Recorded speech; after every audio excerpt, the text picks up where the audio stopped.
स्मिता पाटिल ने मात्र 31 साल की उम्र में इतना कुछ हासिल कर लिया था जो कई एक्ट्रेस पूरी उम्र जीने के बावजूद हासिल नहीं कर पाए।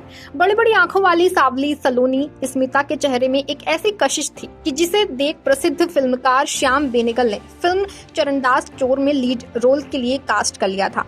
स्मिता न सिर्फ कमाल की एक्ट्रेस थी बल्कि एक सक्रिय नारीवादी एक्टिविस्ट भी थी। महिला मुद्दों को प्रमुखता से उठाने वाली स्मिता ने उन्हीं फिल्मों में काम करना पसंद किया जो सामाजिक परिवर्तन का सामना कर रही महिलाओं के सपनों को सिल्वर स्क्रीन पर उकेर सकें। याद करिए भूमिका, मंडी, मंथन, अर्थ, आखिर क्यों, आज की आवाज, चक्र, मिर्च मसाला जैसी फिल्मों की स्मिता पाटिल को महज 10 वर्षों के करियर में स्मिता ने कई यादगार फिल्में की थीं।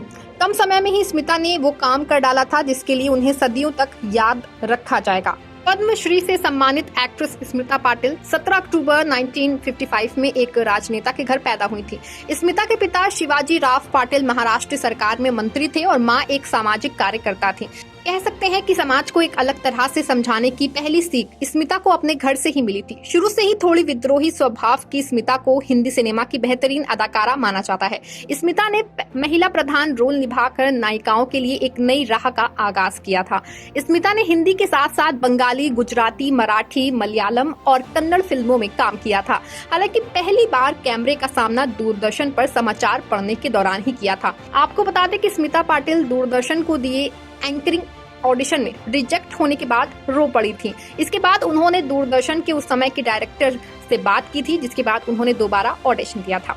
बता दें कि दूरदर्शन पर न्यूज रीडर के तौर पर भी स्मिता का एक मजेदार किस्सा है। स्मिता दूरदर्शन पर समाचार पढ़ा करती थी। दूरदर्शन पर समाचार पढ़ने के लिए साड़ी पहनना जरूरी होता था और स्मिता को जीन्स पहनना अच्छा लगता था। उस समय स्मिता जीन्स ही पहनती थी और साड़ी पहनने में सहज महसूस नहीं करती थी। हालांकि इसका भी एक शानदार उपाय स्मिता ने निकाल लिया था।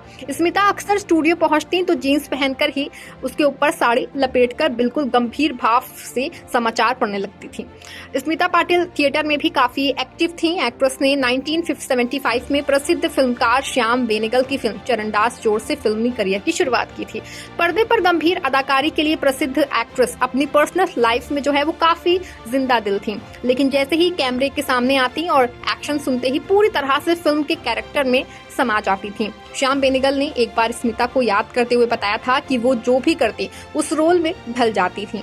ऐसी करिश्माई व्यक्तित्व की मालकिन स्मिता को इश्क भी हुआ तो ऐसे शख्स से जो पहले से ही शादीशुदा थे।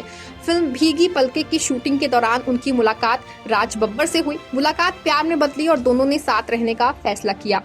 उनके प्यार की निशानी एक बेटा प्रतीक बब्बर है। बेटे को जन्म देने के दौरान ही स्मिता की मौत हो गई थी। केवल 31 साल की उम्र में एक्ट्रेस ने दुनिया को हमेशा के लिए अलविदा कह दिया था। बॉलीवुड की ऐसी तमाम अपडेट्स के लिए बने रहें 4 PM बॉलीवुड के साथ।